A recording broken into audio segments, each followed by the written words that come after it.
Hey everyone, and a massive welcome to what is the first episode here on InfoSec Live of the Vendor Experience, where we get to find out more about the people behind the cybersecurity industry's vendors. And for those that are new to the channel, my name's Simon Linstead, and I'm the founder of the InfoSec Live community, and also your host for this series today. And by sharing stories and best practice over the last few months, it's led to 30,000 views and 6,500 hours of our content being watched on YouTube by you, our amazing subscribers. So a huge thank you for your engagement. And if you'd like to support the wider InfoSec Live community, or indeed buy me a cheeky decaf coffee, we do have a few ways you can show your appreciation. First up, the ability to purchase super stickers in the chat if you'd like your question bumped up to the top, and then 3 tiers of membership allowing you to show your appreciation and support in any way that you can. And as of yesterday, a brand new swag shop or store located at the top of our channel where you can also buy branded InfoSec Live merchandise. But whether you join or not, being here and engaging with our content is what truly matters. Watching this live, please do like and subscribe. We try to make these events as interactive as possible, so make sure you do drop any questions in the chat. And if you're watching on replay, please still drop them in, and I'll make sure I ask the guests on our next show. As after all, it is you, our audience, who make these events so special. And some more exciting news before we get on with the main event. InfoSec Live is kicking off its UK and United States tour in February this year with multiple locations across both countries, with an exciting series of events aimed at bringing our leadership together in a relaxed and informal setting with a focus on networking and knowledge, not sales pitches. And our first event is on the 23rd of February here in Cambridge in the United Kingdom at the Old Technology Museum, with the next being held in Atlanta, Georgia and Tampa Bay, Florida in March, with dates and venues to be confirmed soon. So if you're interested in attending or even sponsoring some of these events, please do reach out to me today through the InfoSec Live community, and the link for that is on the YouTube homepage. But back to the main event. So we're kicking off today with 2 amazing guests who'll be talking us through their journeys from technology leadership to working on the dark side with a vendor. And with thousands of solutions out there in cyberspace, this new series aims to get under the bonnet on the vendor tools out there, focusing on the problems they solve rather than just simple demonstrations. And our first 2 guests, Tilson and John Spiegel, have a combined 50 years of industry experience. Makes you as old as me, you two, I think. And they've sat in your chair. They were the ones making the hard decisions at 2 o'clock in the morning. And they've also been advisors to startups as well as key industry leading companies in the networking and security space. And earlier this year, after both joining the dark side and starting work for Axis, they joined forces and created the SSE Forum. One of the reasons they started the forum was to dispel those marketing myths. We've all heard it, and someone's touting their zero trust magical fairy dust everywhere you turn. So in the first 3 episodes, in the first of what should I say, 3 episodes, John and Jay discuss their life journeys and careers in technology, with a chance for you, our audience, to ask them anything as we go through. Simon, let's stop waffling and bring them on.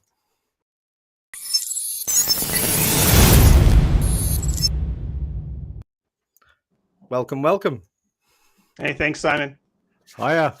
Great to have you both here. Before we jump in, I just want to, because I can't do 2 things at once. So obviously people have been jumping in the chat whilst I've been reading my script at the start. So let me just take a moment to thank everyone for jumping in. Thank you all by name as well. I want to say thank you to Art O'Kane, Kean Collins, Kev Tech IT Support, you are the man, David Cowper, Nika, who else have we got in there? Precious, I don't want to miss anyone. And Ellie, thank you so much for jumping in. As I said earlier, it is you, our audience, who make these events so special. But today, a bit of a twist. So normally you see us sitting here on the CISO experience. Today, it's the vendor experience, where we're going to get a chance to dig in a little bit as to why two of our industry's biggest leaders, Mr. Jaye Tilson and Mr. John Spiegel, have gone to the dark side to work for a vendor.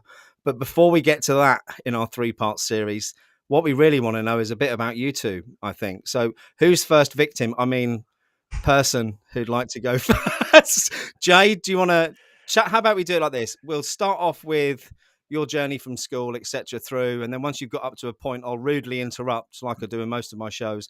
Then we'll go to John, get him to do a bit, and back to you. How's that? Absolutely. I mean, you said something just now about buying you a decaf coffee. I made the mistake recently of buying you a coffee that wasn't decaf. For anyone that's listening, please don't do that. It's not worth it. It was a bit of a scary experience. I'd like to thank you for having us on. To be honest, my heart is absolutely pounding. I don't think it helps to have dance music for 5 minutes before we come on the show. So I need to calm down a little bit and get my thoughts back in line. But yeah, thank you.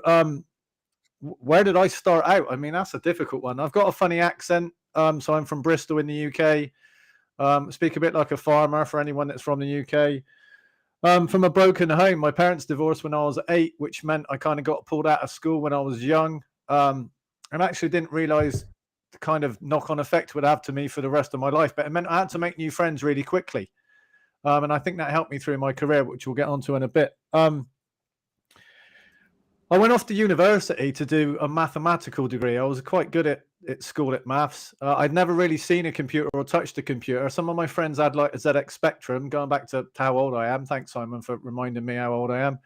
I'd worked in a video store before I went to university, and we rented out computer games back then. We rented out Mega Drives and stuff like that. So I used to play instead of working in a video store. I would sit in the back room, play games. So that was kind of the only thing I'd ever done. But went off to university, did mathematics, and end up really coming out with a mathematical computing degree, because computer and the internet kind of happened when I was at university. Ended up playing games, almost failed my final year because I spent too much playing games like Quake and Doom. But luckily enough for me, Quake actually got me my first job. I spent about 6 or 7 months looking for a job. It became a job to get a job. I ended up getting an interview at ID Software, who made Quake and Doom.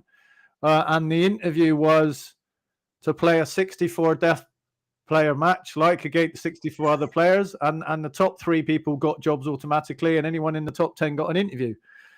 Because I'd spent a year playing games and not really studying, I was quite good at it. I won the death match, which sounds horrible calling it a death match, but that's what it was called. And I got given the job. So that's kind of how I started in IT. Unfortunately, I really wanted to go on to be a gamer. That's what I wanted to do. I wanted to make a career out of gaming. I sat down with my mum and said that, and she laughed at me. And I still haven't quite forgiven her for that, because I could have gone on to make a considerable amount of money. A lot of people I used to play with went on to make millions of dollars. But I had a really good manager at that company. And I don't really like to refer to them as managers. I refer to them as leaders, because to me, a manager is a very different kind of thing than a leader. He was very good. He encouraged me to be me. He encouraged me to... He pushed me in the things that I was good at and didn't make me do the things I didn't want to do. And I think we should all learn from that. And I learned a lot about networking in that first job, even though we were playing games 12, 14 hours a day, and really the pay was rubbish. And they paid us in food, which I talk about all the time. Maybe that's where that started. They used to pay us with free food. So you turn up early and get free breakfast, you get a free lunch. And if you stayed late, you wouldn't get paid, but you get free pizza. So it was great. I mean, it was 100 people all playing games, all really wanting to do the same thing. We had a great camaraderie. It was great. Still friends with a lot of those people now. But the biggest issue with the games that we would get would be we can't network them, we can't get them on the internet, we can't get our modems to work, and there's no sound. So we spent a lot of time understanding the network, understanding latency, understanding all those kind of fundamentals that you need to understand. And I guess really I should shut up there and let John go on his next bit before I go on. So John, you have a go. If you give him the there's an opportunity, opener he'll for you, talk John. through the whole hour. It's Yeah. just, he just goes. My background, I mean, I'm I'm a child of the Cold War. So my father, he grew up, and my parents grew up in Wisconsin. He joined the service and was stationed all over the world, essentially. But I grew up born in New York. Spent some time in Adak, Alaska, which, if you're not familiar with it, it's on the Aleutian chain. You never want to go there. It's basically, if you're flying from Japan to the United States, it's where the storms happen. So there's a lot of turbulence in that area. It's also where the Deadliest Catch is filmed as well. So it's not a great place to be. But long story short, that influenced my life. So my dad eventually he left the military. We settled in Oregon, and pretty much the rest of my life has been here in Oregon. How did I get into IT? I didn't go into an engineering background. I mean, my initial goal in life, if you go way back, was to fly F-15 airplanes, be in the Air Force, and fly fighter jets. I quickly learned at age 8, when I needed glasses, that wasn't going to happen, and it was a very disappointing moment. So I dived into history, into politics. It became kind of my passion in life, and read a lot of these thick tome books that most kids were reading. Stephen King. I was reading, Arms of the Corrupt, or American Caesar by William Manchester, and eventually that led me into going into college, studying politics, studying history. I kind of finished out my career of Cold War by studying abroad in Eastern Europe in 1989. So if you're familiar with that year, that's when the wall fell. I happened to be in that area when that all happened. I was studying in Hungary, so very exciting time. Came out of that. There wasn't a lot of demand for somebody with a Cold War background and Eastern European politics in the business world. So quickly pivoted a few times, became a retail manager, became a ski bum. But eventually I kind of settled down and said, you really need a life, and started to assess, where did I want to be? What did I really want to be when I grew up? And I knew I liked solving puzzles. I liked challenges. I liked tearing things apart, putting them back together, and also thinking big about where the future is going, where history is going, where technology is going. And that eventually led me into IT. So even though I had graduated from college, University of Oregon, go Ducks, went back to the local community college here in Portland and started studying server engineering, and eventually got a certificate in Novell. That led me to a consulting gig with a company here in Portland that took me all across the United States. Y2K happened, so even more travel. And then eventually the economy went sideways in 2000, 2001.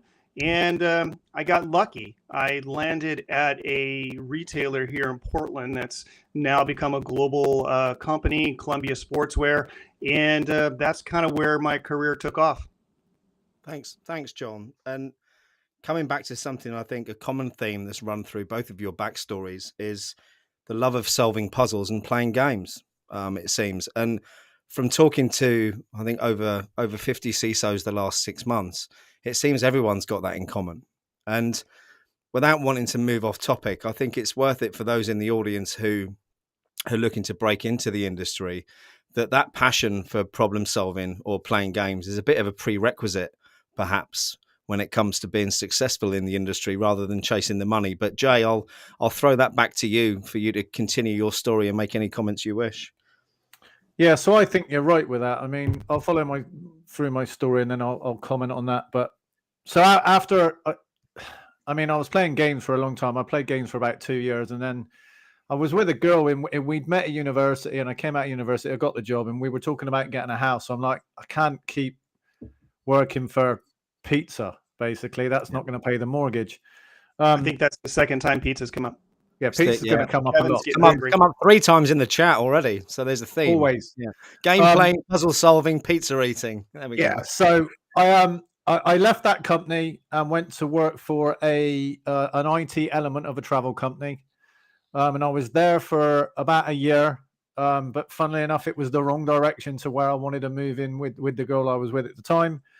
So I then went and really took, I think, what was my first proper step into the world of IT. I went to work for a Japanese company. It was a large Japanese manufacturer. I started off as being the only person in the IT team in Europe. And throughout my time there, I was there for 12 years, and I ended up pretty much running the whole of the European IT team. I did a lot of certifications. I did a lot of Microsoft certifications. Anyone that knows me knows I really like to learn new things. And whether that be scuba diving, learning to motorcycle, or getting involved in IT stuff, that was what I wanted to do. And I spent a lot of time studying. I had a home lab. I filled my garage up with servers and racks and doing cabling and putting things in, taking things out, breaking things down, putting them back together. And I went through like the Microsoft MCP route, got a couple of MCSEs, got my Cisco qualification. I really got a lot of time, luckily, to go and spend time in Japan. I traveled all over the world, spent all over Europe, all over India, lived in Japan for a year, lived in Denmark, lived in Italy. And I think for me, that cultural exposure with the way everyone does things differently across the globe, and really the Japanese way of doing things, taught me a lot. The Japanese, and I'm going to be a bit generalist here. So working in a UK company with half of your company in America and half in Japan, I always found that the Japanese would think, then make a decision. The Americans were more likely to make a decision and then worry about the consequences afterwards. And I am generalizing. I spent 5 years trying to speed the Japanese up, but slow the Americans down. And that cultural kind of thing for me was very important. And I ended up living in Japan, like I said, and similar time to John, I got laid off from that company. I'd spent a year away from home, pretty much running a team back in the UK, educating them, trying to train them to do my job whilst I was over in Japan, with the long-term aim of trying to live there full time. The economy kind of collapsed. They pulled everyone back of Japan back to the UK, and they laid me off. Actually, it was probably the best thing that happened for me. I ended up getting a job really quite quickly in Formula One. So I'm very passionate about cars. This is my car up here. That's very odd. That's on the wrong side. So I drive a Lotus Elise. Very passionate about cars. Love motorsport. I've always wanted to do motorsport. Got a job in Formula One. Great. I spent 2 years flying around the globe on a contract for Formula One, looking at all their test systems, getting all the telemetry back to the offices in the UK. Virtualization and hardening all the systems, hardening them from a security point of view and a physical point of view. They're in the bottom of lorries bouncing around. But it was a contract. I got headhunted for the company that I've just left, TT Electronics, another large global manufacturer, and spent 10 years there kind of doing transformational projects, mergers and acquisitions, running the architecture team. So I've truly never kind of worked in security. Because it wasn't a thing. I mean, cyber wasn't a thing. I don't think it was called cyber for either me or John. I think it's a nautical term originally, isn't it? Cyber. I don't know. John, do you know where the term cyber came from? I thought it was always was the author William Gibson came up with that as cyber something or other, and that's kind of where it took off. I don't know the origin of the word. No, I mean, it went from, we never used to have passwords on our systems. I mean, you would sit down at your computer, turn it on, and that was it. Off you went. And then email came along, and then you'd have to use a password so no one else could read your email. Maybe the password was like blank or password. Cyber's kind of evolved over the last 5 or 10 years, certainly with the move to the internet and connectivity. And I'm going to plug our podcast here, but we do have a podcast series about breaking down Zero Trust, where we talk about, we talk to Paul Simmons of the Jericho Forum, and he talks about, and so does Jim Reeves in his, they talk about the start of the internet. So it was really when the internet came along that security became a thing, because suddenly you had your protected environment suddenly has now got this main road called the internet plugged into it. So that's when security became a thing. And it's got even more complicated as we've evolved to cloud. Well, I think as well with the terminology, and especially you guys now working for a vendor, I can say this. I think a lot of the marketing budgets by vendors over the last few years, especially since I've been in the industry, which is only a short period of time, have massively shaped the focus of organizations, perhaps.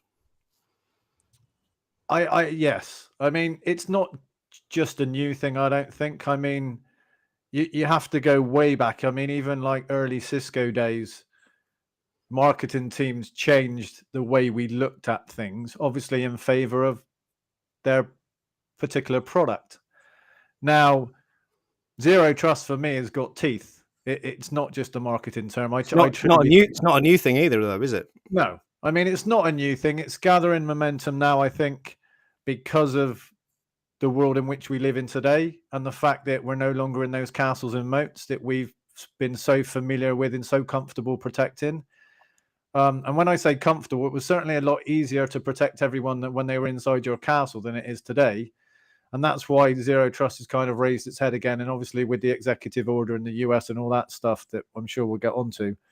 But for me, yes, there are lots of buzzwords out there. I mean, for a long time, cloud wasn't a thing. I still don't like the term cloud. I mean, when someone says private cloud, I'm like, you mean your data center? I can't get past that. It's not a cloud, it's a data center. Like, it's either your data center or someone else's data center. Why do we need to come up with buzzwords? But buzzwords sell product, right? Yeah. So, but John, I'll let you talk. Otherwise, I will clearly talk the whole hour. Well, let's go back. Let's go back to your journey then, John, from where you were before. Yeah. So a few things. In regards to the puzzles, that was actually a question I used very often in interview processes. We were talking about this earlier today. You set up, you basically do a scan and you make sure that the person is technical enough or has a inclination for learning. They're open to learning. That was always critical. So if they didn't know the technology in depth, that was cool. But if they showed an interest, a passion, that was always great. And then it was all about personality, team fit, those types of things.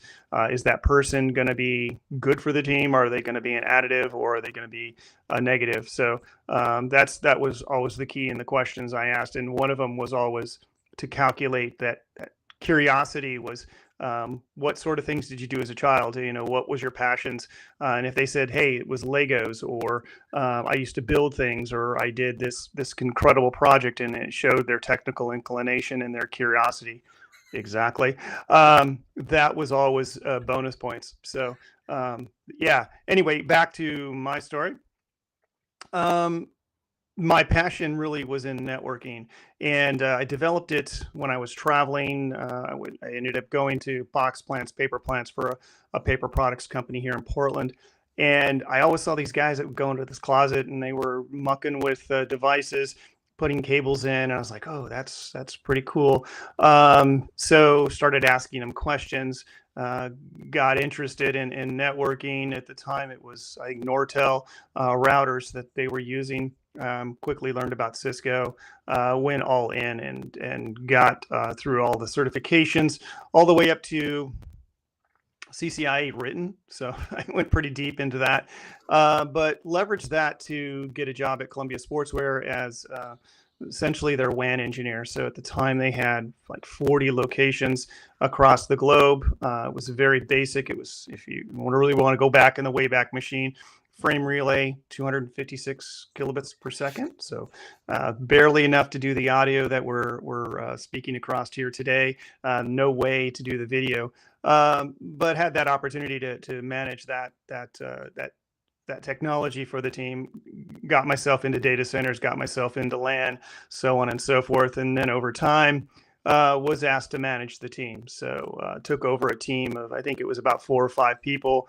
And that covered not only all the networking space, but the telephone systems, and then data center facilities. So all the power systems, everything that goes into building a data center came under my realm. So security also flowed into there. So the firewall supports, those sorts of things.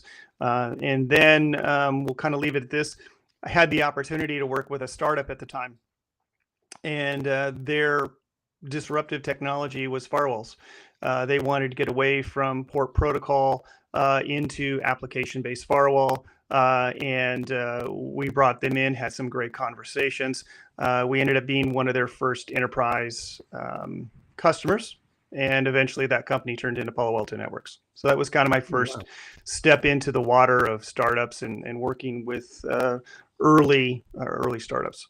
I'm interested, just digging a couple of things that you both said there with regards to how you morphed into those leadership roles. Now, I know, John, you mentioned a love of politics kind of at the start, at the early stage of your career, which obviously lends itself to I suppose, being in a leadership position in the end. But did you always want to manage people? Did you always want to motivate people, or is that just something you fell into?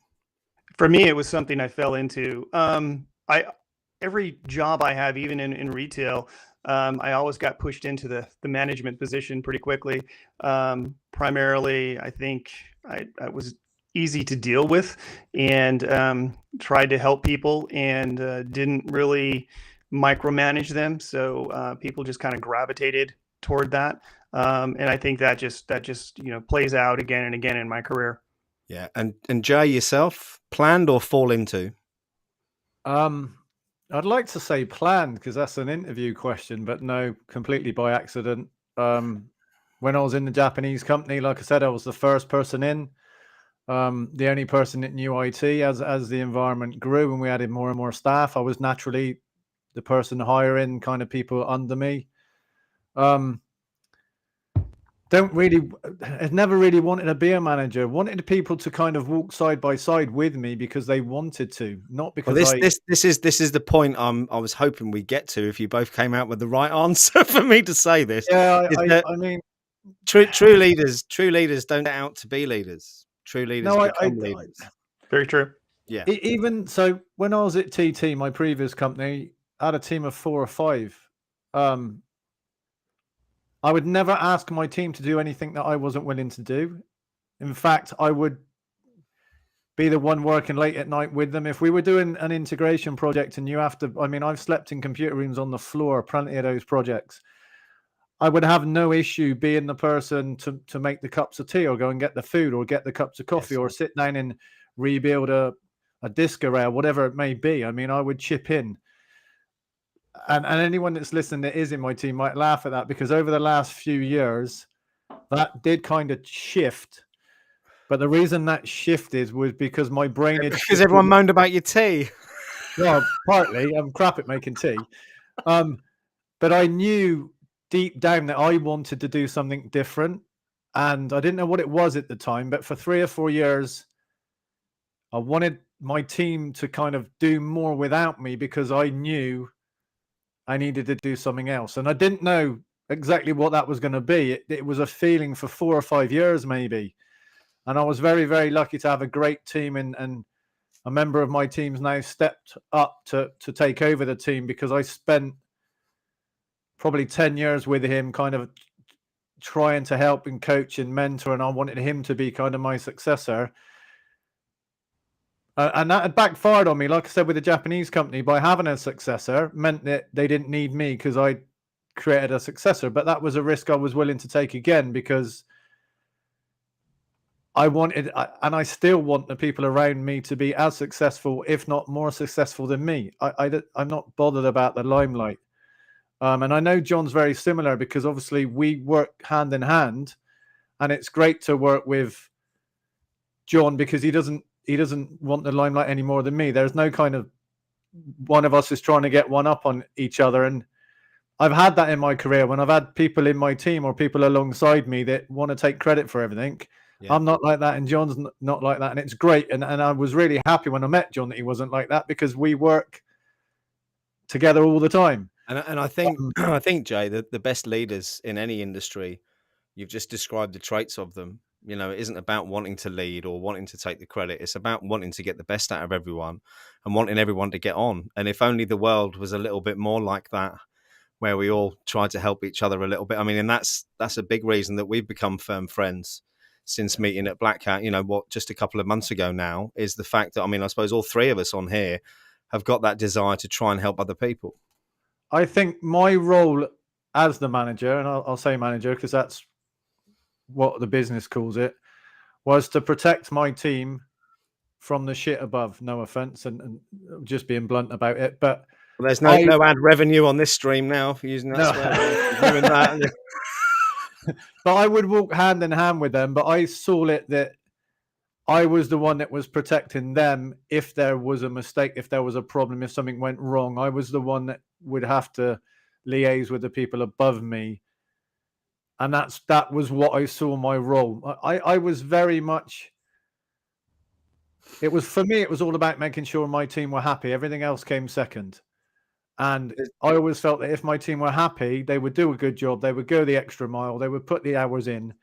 And I knew, whilst they were my team, that I could call them at any point of the day and they would be available. In fact, I knew if I picked up the phone now and called any of them, they would be available. Although, can I just bring this up, because it's a very important point that someone's made here. Apparently, when Reese took over, the brew skills improved immeasurably.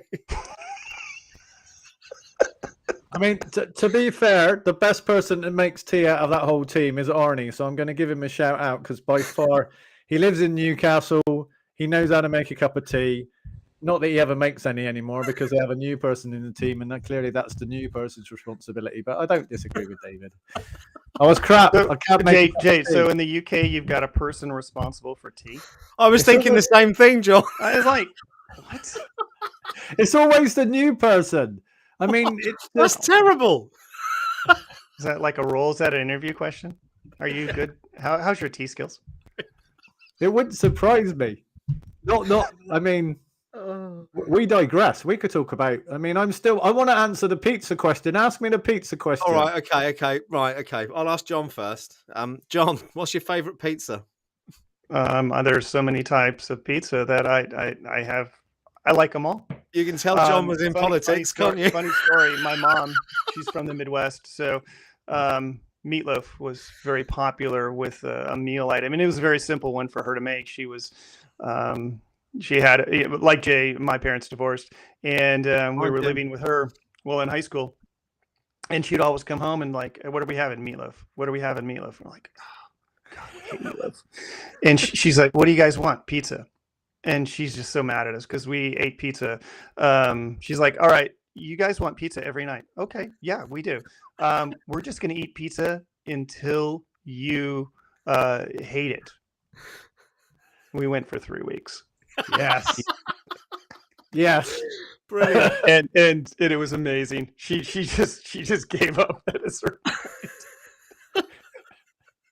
I love like that. So were you just to get personal, Jay? It's not anything to do with anyone watching this, but you brought up by your mum or your dad when your parents split up? By my mum. Me too. Yeah. So my dad left. Well, my adoptive father. I was adopted at 6 weeks old, but my adoptive parents split up when I was 13, which I blame on my misspent youth from that point on. But my mum's been an absolute inspiration to me. And for those that know me, she's at end of life at the moment with Parkinson's. And it's lovely for me to be able to be here now for her like she was for me. So I just wanted to do a big shout out to everyone's mum, because without mine, I wouldn't be standing here having this conversation now, probably. But no, back to... I think mine's the same. But Kevin's right. Kevin just said, don't talk to me about pineapple on pizza. I'm with you. Why I like pineapple? It turns out the right pineapple makes the pizza. I could bring you here to Portland. There's a place called Hot Lips Pizza that does the best pineapple pizza. The problem in the UK, John, is it's tinned pineapple, which you got to come over here to the West Coast. Yeah, I will be soon, and I look forward to it. So, Jay, your favorite pizza is a Hawaiian, I take it, yeah? No. I like a calzone, so I like or I think pepperonis. I like pizzas relatively simple, 1 or 2 toppings, maybe pepperoni and mushrooms or something like that. If you, I mean, we have Pizza Express over here, and you can go in and they'll have like 20 toppings on it, and I'm like, no, I just want it easy, simple. I mean, I've had the luxury of spending a lot of time in Italy. Some great pizzas there. I did have a colleague of mine ask for pineapple on pizza in Italy, and they asked him to leave the restaurant. So don't do that. I'd just like to mention I don't actually like pizza. So that's that done then, John. See ya. He Well, likes look, me though. let's get back to your two stories. So, John, where we were with you, I think you just finished, or you were at Palo Alto, or what became Yeah, so Palo that was Alto. kind of my first exposure to startups, and I quickly learned because at the time networking was very Cisco focused, and you bought your firewalls from Cisco. They were PIX firewalls at the time. Your routers, your switches, and everything was dominated by Cisco. Um, and that was around, let's say, 2005, 2006. And quickly, what happened was we had this adoption or this idea of cloud. Virtualization came into the focus with VMware, and the industry really started changing. So in the past, you had your silos, you had your storage team, you had your network team, you had your platform team, so on and so forth. Virtualization changed the game. And as a result, I started looking over at the platform team going, shoot, you guys are, you're starting to really collapse a lot of these silos with this new software. And I'm like, wow, networking just isn't there. There just isn't an option available. Fast forward to the 2010s, we got the advent of software-defined networking, primarily from a company called Nicira, which again was bought by VMware. I happened to get involved in that because our company, Columbia, was an early adopter of VMware. We virtualized a lot of our infrastructure. We had an opportunity, a data center move, so took advantage of it. Got to the point where we're, I think, 99% virtualized. I think the only things that weren't are like iSeries and some systems that just wouldn't do it. They started saying, hey, network's slowing us down. So got introduced to the Nicira team that had moved over to VMware, got involved in that early on. And again, kind of that startup phase, because the NSBU at the time really acted like a startup within VMware. Got to meet a lot of great people. We deployed it on a very limited scale. But the thing was, is I was, again, an early adopter. So interestingly enough, VMware comes to me and says, hey, we'd love you to speak. We'd love you to go to this conference. And it happened to be the Palo Alto conference, so Ignite, and talk about software-defined networking. We talked about some of our use cases, potential future options. And this eventually led me into the software-defined WAN movement, because our challenge at Columbia Sportswear was we started to grow our brick and mortar stores. We went from 7 or 8 stores to quickly 100 to 150. And we were using this point of sale system that would be probably innovative back when Pearl Jam and the grunge scene was very popular in Seattle. So we had this archaic point of sale system that just wouldn't scale to what Columbia needed. And we decided to go with more of a forward-thinking, forward-leaning solution delivered from Dynamics 365. What that meant is the infrastructure in the retail stores was circa 1990. The company was moving to something that was SaaS-based, and we needed internet. SD-WAN was really the infrastructure, the solution there for that, to provide connectivity to the store. Long story short, again, got involved in another startup after reviewing all of my options out there in terms of the technology. There were many at the time. I think at one count, there was almost 30 startups in that space. I think we're down now to maybe 5 or 6 major vendors in that space now. But it took me on a journey, another startup journey, and we became customer number 1 of that company. They got bought, interestingly enough, by Palo Alto Networks. So I have there's a theme here, John. Theme of startups that we can probably continue in the next show that I got involved with, and that kind of led me to where I am today.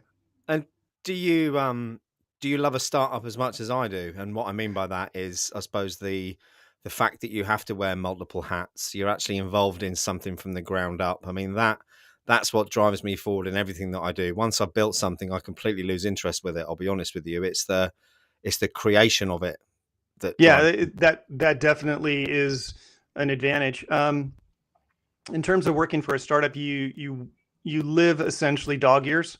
So in the corporate world, that may be 1 year. In startup land, it's seven years. Yeah. which is awesome because you're given a lot of opportunity, a lot of latitude, and the bias is toward decision making. Yeah. In a corporate world, decisions are calculated. They're risk based. They take committees. They take a long time to happen. In startup land, if you're not making a decision, and a lot of these decisions are critical, they could be life changing for a company, but you have to make them. So that bias toward decision making makes it real exciting, and it makes it sometimes a little nervous. But it's what I thrive on. There's a bit of an adrenaline junkie in myself. I mean, you heard what I wanted to be at a very early age until my, eyes went sideways. I like that, and that's what I enjoy about what I'm doing today. Do you know what, John? That's a seamless link to a question that's come in the chat. But I'll go back to actually my thing I wanted to do when I was little. I wanted to be a fighter pilot too, but I had asthma, and that's what put kibosh on that at an early age for me. But the adrenaline rush thing is, I think, a feature of my ADHD, which I've learned to temper down a bit over the last few years. But I've got metal plates and screws and things everywhere from taking too much risk, which was a mistake. But behind you on the wall, you have several bicycles, and we've got someone in the audience who I think he holds some UK record for some crazy cycling thing, Mr. Lee Gilbank, who's a business partner of mine. He wants to know more about the bikes, John. Yeah, so there's a series of bikes behind me. Majority of them are road bikes. So I've got a Specialized Tarmac. It's pretty much got all the bells and whistles on it, full on carbon. It's an amazing bike, great for out on the road, great for a climb. Next to it, above it, there's a Trek Checkpoint. That's a gravel bike, so it's a combination of, I guess you would say, mountain bike and road bike. It's got thicker tires on it. Currently using that to train for a ride in San Diego coming up in April. It's called the Belgian Waffle Ride. So it'll be about 70. I'm doing, there's like a 140-mile option, 70-mile option, and a 35-mile option. I'm going with the middle there, the 70, but it's a third on the road, a third in, I guess you would say, gravel, and a third almost single track. So it'll be quite insane. That race has been going on for a while, but I've always had my eye on it. There's a mountain bike, and then and my wife's bike as well. So we cycle a lot, and when it's raining here in Portland, you can find me on Peloton. Love that. There's this is going back to my financial services days. I set up a pension scheme for a company called Baru F1 Systems. I don't know if you've heard of them, but they make very specialist, very expensive parts for bikes. And I remember going into their offices and them showing me a £35,000 push bike that they had there at the time, which was worth more than my car, I think, if I remember rightly. Yeah, but even McLaren's getting into the bike business, so they partnered with Specialized on a few of their bikes, and the carbon layups they're involved in from a very high end. So the Tour de France guys, that's what they use. Lee's mentioned here he did Leeds to Scotland and back in one day. That was for can't remember the name of the charity, Down syndrome charity here in the UK. 240 miles. That's a lot of vertical in that amount of time. I've done 210 between Seattle and Portland, but it's for the most part flat. There's some rolling hills, but nothing. I think he trains, correct me if I'm wrong, Lee, but you use one of those Watt bikes, I think, for training at home is what he uses. But yeah, the thought of that makes me feel ill. I personally have just got back to exercise. I've been swimming 3 times in the last week, and I've managed to bring my heart rate down from approaching 170 to 125. So I'm hoping I might have a few years left in me yet, but not quite ready for the bikes and Lycra. Nice. Jay, any love from you for cycling? I love watching cycling. I mean, to be honest, I used to be I used to do downhill mountain biking, and back in the day I was a BMXer. I got sponsored by Mongoose to BMX ride, but then did you? Broke the frame. It kind of disappeared a bit, mountain biking. I believe it had a bit of a resurgence, but after mountain biking, I did after BMX, and I did a bit of downhill mountain biking. But it's just time. I mean, I know that's a feeble excuse, but when I spent 20 odd years on a plane traveling 250 plus days a year, it was a just long flight, that, Jay. My last experience of a bike, I don't know if you can remember these, was a chopper that I had as a kid. Yeah. With the gears on the actual bar at the bottom. Yeah. Showing my age there as well. Back to your journey then, Jay. We've got about 10 minutes left, and I want to make sure we cover off right I'll up try to and the be point. quick then, which is Well, not like me. let's get us both up to, or you both up to the point where you're about to come to the dark side, and then we can leave that Yeah. to the next show. So kind of similar journey with John's. VMware came along, virtualization came along, got really involved in virtualization. Kind of was a real kind of aha moment. Kind of changed IT, I think, in general. Then got quite involved in replacing MPLS, going down the SD-WAN route. Working with AT&T on that and getting involved in one of the first kind of adopters in the UK of SD-WAN.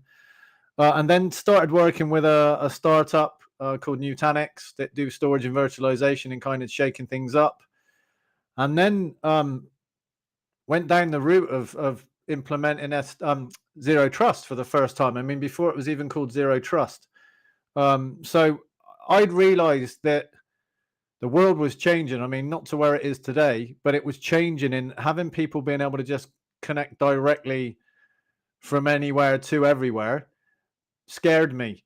And I put a plan in place to kind of remove legacy VPN and go down the kind of more strict VPN replacement tools, which now became called ZTNA tools. And I wanted to do micro-segmentation internally. I didn't want to do ACLs and that kind of technical stuff anymore. It's too complicated.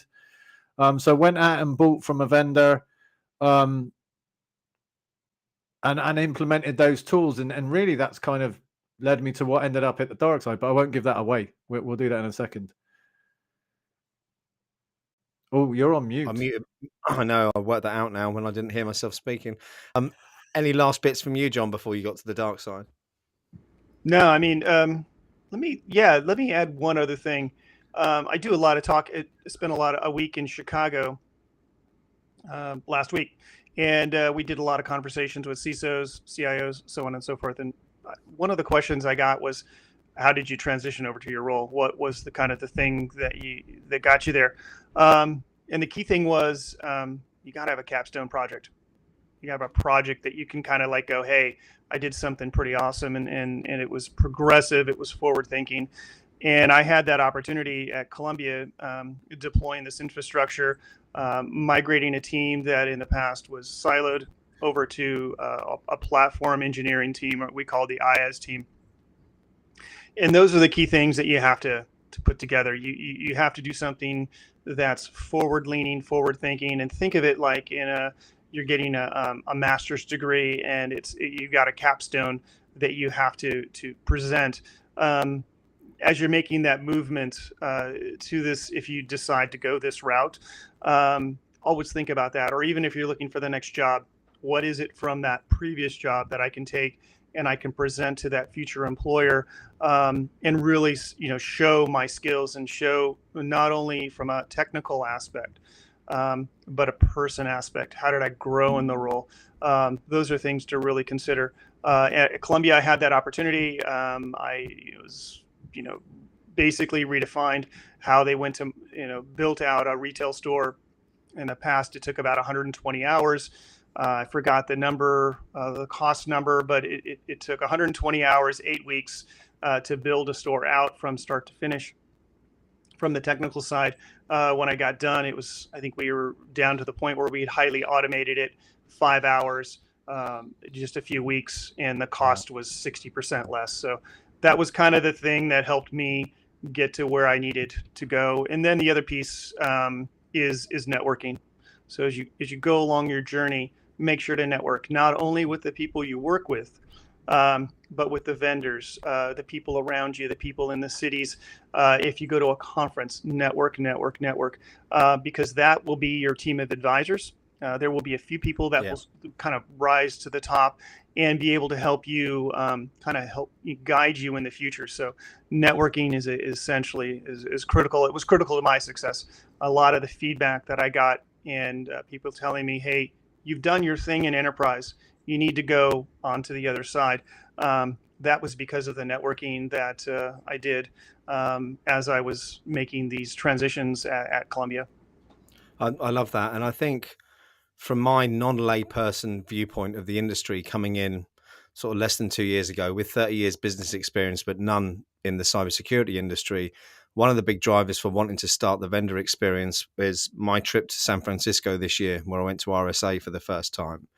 And there seemed to be an awful lot of noise that was very similar. The messaging was very similar. There was no interest in building relationships by some of those vendors. It was more about, they want you on a 15-minute call to demo the product. For me, working as an advisor for 25 years, the crucial part of that is what I would call fact finding or understanding your client, whether that's from a hard facts point of view or a soft facts point of view. What's driving them? What's the outcome they're looking for? What's the existing problems? And vendors get a really bad rep on social media, particularly. And it, coming from a sales background, it frustrates me a bit. And it frustrates me because of what you just said, John, which is the importance of building up those relationships, not just with industry colleagues, but with vendors who at some point in your future career could dig you out of a really, really big hole potentially. And the other problem that I wanted to try and address with this show was the fact that there's a lot of complaints about the cold outreach that goes on. And I'm hoping by getting vendors on here to when we get to the point of digging into actually looking at what problem you're solving at Axis, it then gives people the ability to learn more about the individuals and what's driving the business rather than just a demo of the product. Jay, any sort of final comments before we wrap things up and start edging onto the topic for the next show? No. Do you want me to tell you how I ended up on the dark side? Yes, please. So I knew I wanted to do something different, and similar to John, I'd spent time talking at events. I was talking at Nutanix events, VMware events. I did all that kind of stuff, and I started to make friends. And the tool that we deployed at my previous company was Zscaler. Now, Zscaler were the people that came along and kind of reinvented VPN with their zero trust network access. So I deployed that. We were about 2.5 years in. We were up for renewal. I started reaching out to people, other companies, looking what else was out there. I mean, it had been a long time since Zscaler had kind of came along, so I wanted to go out and check and see what else was out there, what was competing. I reached out to a guy who was now my boss, who was at the time at Zscaler. Like, he was the person I was liaising all the time with, and he called me and said, "I don't work there anymore. I'm at this company called Access." My response was, "Never heard of them. Who are they?" And he said, "I'd like to talk to you about the product and is it an option to replace Zscaler with at your company?" I spoke to him. I spoke to the founders of the company of Access. I spoke to a bunch of techie people.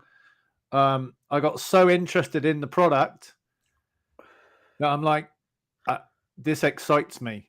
And it was the first time for many years that something had come along, and I'm like, this is really exciting. And I knew that I wanted to welcome to your 50s. Yeah.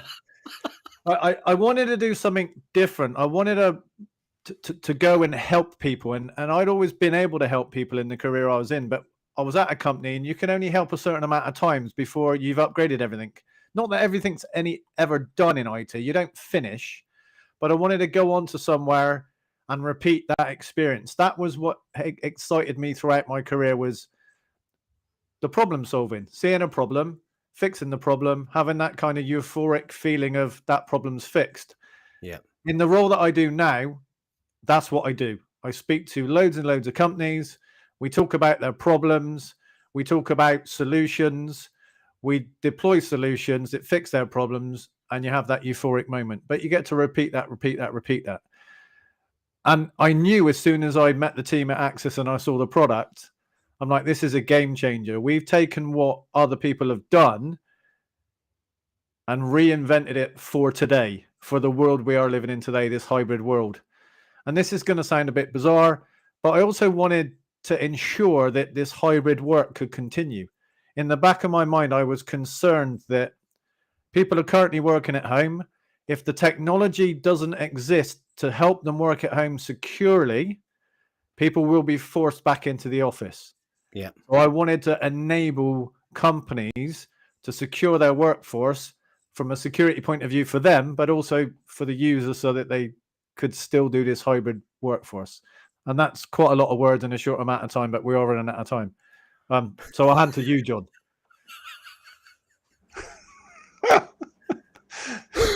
Yeah, for me, a lot of it dovetails with what Jay said, so I won't steal any of that.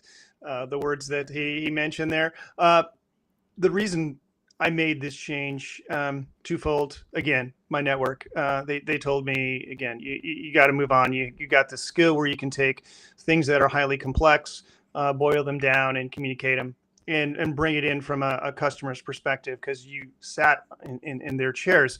You can put it in their terms. So there was that, and they really pushed me, because I had an opportunity to go back to do what I was doing in the past, managing teams, building teams, which is a passion of mine. The other piece in Y-axis, it came down to this sense of operational simplicity. When I talked to one of the founders, Gil, many of my questions were around why did you do this? What is the reason? And what companies do you value, and where do you want to take this product?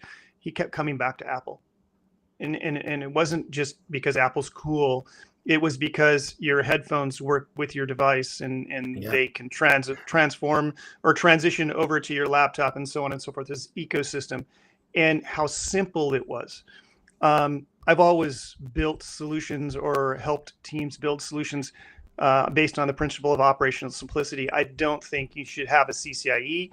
I don't think you should have a expensive engineer doing the upkeep and management of your systems. That's one of the reasons why we were successful at Columbia, is we removed a lot of the impediments that in the past, just simple patching of network devices was a very complex process.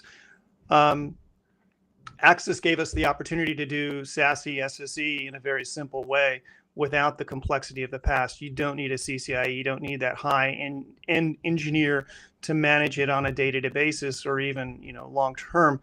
It's operational simplicity. What does that do? It basically frees up resources, so you don't have to constantly work the administrative angle. These resources can then be put into projects that generate revenue or protect revenue. They're things that move the business forward, and that's the type of thing that a CIO is looking for. So in my conversations, they're very much like that. I know that you're spending a lot of time keeping up systems, maintaining systems. Here's an option that you might want to consider, because it is a lot easier option. And it's amazing how many of the CIOs and CISOs and leaders, people previously in my role, respond to that, because they know the challenge, they know the burden that they're under to perform, especially in this economy right now where we're seeing some headwinds. We certainly are. And for me, just to finish off and recap on I think that the brief reasons that you've both given for joining Axis, and that's a continuation of following your passion to help other people and actually deliver some decent change. And that's a really refreshing thing to hear, and a message that I hope resonates with our audience. And for me, I'm really looking forward to digging in more next time as to what it is actually Axis does and what problems they address in more detail. But have we arranged the next one? Are we going to do them same time next week? Can you guys do that? Or do you need time to check the diary before we start saying live on air what time we're going to come on? You're throwing a curveball at us now, Simon. Love it, don't I? Yeah. Well, I'm thinking of our very engaged audience who've clearly enjoyed it. They want to know when you're coming back. So how about we leave it that Simon will make an announcement on the YouTube site very, very soon as to when episode 2 is, so that we can confer offline and match our diaries up without me putting you in an awkward position. How's that? I think that's probably the best bet. Bring pizza. Brilliant. Oh, Richard Foster's just jumped in. Great to see. Yeah, pineapple. Great to see you, Richard. Well, look, Jaye and John, thank you so much for taking the time to come on and share the journeys. I can't believe how much you've got in common with regards to, the things that have driven you to get to where you are today, and hopefully the change you're going to affect in the vendor space as well. And a quick shout out to everyone in the audience, especially Gareth, who's just said more John and Jaye sounds great. If you want it more John and Jaye, actually, sales pitch time. Hold on, let me find it. I'm going to find the link to the SSE forum. Here we are. Where you can listen. We got some great podcasts coming out real soon. I think we talked to Michelle Combs. That one went out last week. We got Chase Cunningham coming up. Chase is awesome. He's Zero Trust. He is amazing guy. He's talking about Serengeti and lions and gazelles during the podcast. It's awesome. So and he's got a massive great gun behind his head whilst he speaks to you as well, just to reaffirm that story, because I've had a chat with Chase. But yeah, if But guys, you're looking to dive into zero trust, you want to understand it from the principals who created the term, the concept, the strategy. We've got a great set of podcasts on that. We're also interviewing some CISOs, some very insightful interviews there, and networking as well. So we talked to Mr. Greg Farrow at one point. If you're not familiar with him, he's the guy behind Packet Pushers. Amazing person. And Vijay Sagar, great interview with him, who gives a perspective on networking as well as working for a startup and working for a large company. So check it out. Thank you, John. And for Christian, who's in the chat there, this is available on replay. It's available on the YouTube channel and it'll stay on there. And just before I put the wrong link in the chat, Axis's website is axis.com, isn't it? AccessSecurity.com. Good job I asked. Hold on one second. Let me. That could have gone terribly wrong. AccessSecurity.com. So there we go, folks. Check it out. There's the website. I've put the link to the SSE forum in there as well. Some amazing content. Thank you, Jay. Thank you, John, for your time. I really, really do appreciate it. We'll play out with another little stinger just to encourage you all to like and subscribe if you haven't. And I'm back, I think it's not tomorrow, day after tomorrow, with the man, the legend that is JJ Davey for a dig into the SOC experience. So for everyone watching and for Jay and John, thanks very much. See you soon. Thank you, Simon. Cheers. Pleasure.